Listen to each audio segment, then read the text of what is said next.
Pastor Roy Gerhardt from Galloway United Methodist Church in Franklin, Pennsylvania, sharing a few words of encouragement to help us follow after Jesus. Some people like to gamble.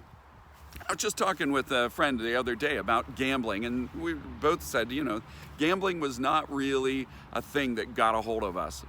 In fact, I learned early on in life some tough lessons while trying to play games at the fair that the system is rigged against you. It's like things are set up with casinos so that the house always wins. You may win here and there, but the house is always going to come out the winner. Is because that's the way the system is set up. It is gamed in a way that you can't beat the house. No, it's going to win eventually, no matter what kind of a winning streak you might get on. That's true about a lot of things. In nature, we see that nature operating as a system, that sometimes things change here and there. We've had whole species that have come and gone and are extinct. And yet nature has a way of adapting, working around those. The system kind of closes that gap and keeps on going. When we look at political systems, religious systems, all kinds of systems that function in this world, they can be really tough to think about changing. Sometimes we think that if we change whoever the political leader is, that everything will change and life will be so much better. And then we've gotten some new person in power, and it didn't change nearly the way that we thought it would. Systems can be really, really hard to change, and yet when they do, it changes everything.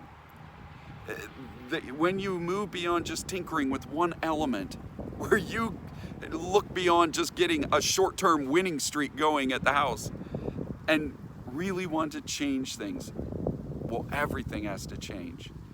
And that's exactly what God has done. You know that Jesus told his disciples to be on the lookout for the leaven of the Pharisees, these religious leaders who thought they had religion all worked out. They thought that they had the key to being able to get through all of the rules and regulations and come out on top. It was like they could do it on their own, and God would then be obliged to reward them. And this is upside down religion. That's not the real way that God wants us to meet him. In fact, any system in this world depends on God to make it work, ultimately.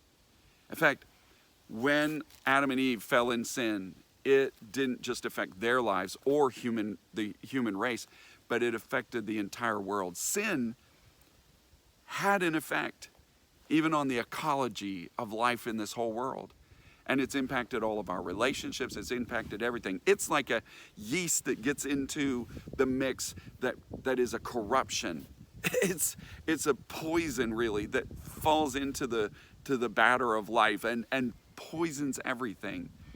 And it's had that effect of bending, breaking, and distorting everything that God had created and evaluated it and said, this is good. But sin has corrupted all of that. So what's God to do? What's God going to do to fix any of this? Well, he has to come in a way that would change everything. And so what does he do? God comes into this world the way everyone does, as a baby. Jesus, the Son of God, is born into this world as a son of man, as a human being, becomes a baby, grows up, walks around this world like everyone. And then Jesus died on a cross. He died like everyone. God came into this world with an attack plan that said, I'm going to change everything because I'm going to do this in a way that will touch everyone, that everyone will be able to relate to, that everyone can respond to, and that everyone can meet me in. And when we turn our lives over to him, the amazing, the stunning thing is that he changes everything in us from the inside out. You think about everything differently when you give your life to Christ. You live in every single context in your life in a different way when you come to Christ. You deal with all of the people in your life yet differently, in a new manner, when you give your life to Christ. He is changing everything from the inside out. And as he's changing each and every one of us, It's like a yeast that's gotten into the bread. It is going to breathe life into it. And God is in that, changing everything. The day Jesus was born, he changed everything. When he died, it changed everything. When he rose again, it changed everything. And when you give your life to Christ, he changes everything. May God bless you today. And as you share his good news, may God make you a blessing wherever he takes you.